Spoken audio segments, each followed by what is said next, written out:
3 degree alkyl halide, 3 degree একটা alkyl halide, এটা হচ্ছে 3 ডিগ্রি অ্যালকাইল হ্যালাইড।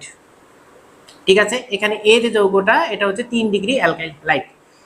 তো এই 3 ডিগ্রি অ্যালকাইল হ্যালাইডকে আমরা যদি সোডিয়াম হাইড্রোক্সাইডের জলীয় দ্রবণের সাথে বিক্রিয়া করাই তাহলে কি উৎপন্ন হবে? 3 ডিগ্রি অ্যালকোহল। এখানে সোডিয়াম এবং ক্লোরিন মিলে সোডিয়াম ক্লোরাইড, আর এখানে হাইড্রোক্সিল গ্রুপটা এখানে গিয়ে যুক্ত হবে।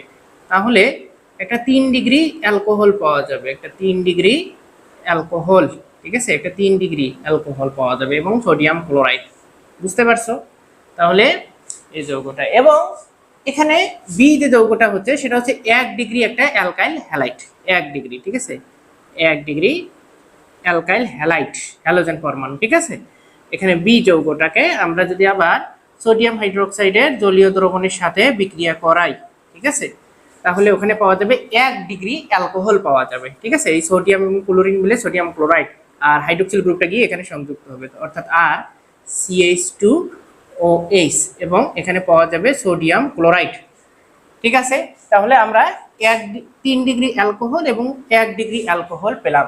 যৌগটি হচ্ছে সি যৌগ এবং এই যৌগটি হচ্ছে ডি।